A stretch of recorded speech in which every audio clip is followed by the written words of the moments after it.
الحمدللہ نحمدہ ونصلی علی رسولہ الکریم رب اشرح لی صدری ویسر لی امری واحلل عقدۃ من لسانی یفقہوا قولی۔ ان آیتوں میں اللہ جل شانہ اپنا انعام و احسان بتلاتے ہیں، اور یہ کہ ان احکام میں تمہارے ہی فائدے اور مصلحتوں کی رعایت رکھی گئی ہے، اگرچہ اس کی تفصیل کو نہ سمجھو۔ پھر اس کے ساتھ ہی ان احکام پر عمل کرنے کی ترغیب ہے، اور جو گمراہ لوگ ہیں ان کے ناپاک ارادوں پر بھی باخبر کیا گیا ہے کہ یہ لوگ تمہارے بدخواہ ہیں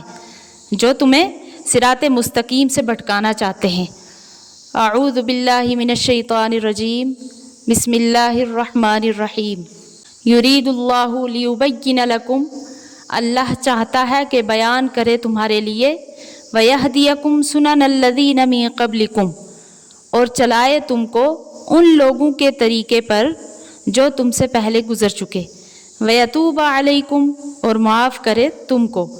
واللہ علیم حکیم، اور اللہ جاننے والا ہے، حکمت والا ہے۔ ان آیات میں یہ بتایا کہ اللہ پاک واضح طور پر خوب کھول کر تمہیں احکام بتاتے ہیں، اور انبیاء کرام علیہم السلام اور صالحین اعظام جو پہلے گزرے ہیں ان کے طریقے کی رہبری فرماتے ہیں۔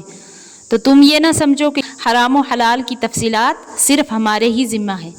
بلکہ تم سے پہلے جو امتیں گزری ہیں ان کو بھی اس طرح کے احکام بتائے گئے تھے، جنہوں نے عمل کیا اور اللہ تعالیٰ کے مقرب بن گئے۔ اور اللہ تعالیٰ جو آپ کے لیے احکام بیان فرماتے ہیں یا نبیوں کے قصے سناتے ہیں، اس کا مقصد ہوتا ہے اللہ یرید ان یتوب علیکم، کہ تاکہ تم پر متوجہ ہو جائے، یعنی تمہارے حال پر رحمت کے ساتھ توجہ فرمانا منظور ہے۔ وَيُرِيدُ الَّذِينَ يَتَّبِعُونَ الشَّهَوَاتِ أَن تَمِيلُوا مَيْلًا عَظِيمًا، اور چاہتے ہیں وہ لوگ جو پیروی کرتے ہیں خواہشات کی کہ تم پھر جاؤ راہ سے بہت دور، یعنی جو لوگ کفار و فجار میں سے شہوت پرست ہیں وہ یوں چاہتے ہیں کہ تم راہ راست سے بڑی بھاری کجی میں پڑ جاؤ اور انہی جیسے ہو جاؤ،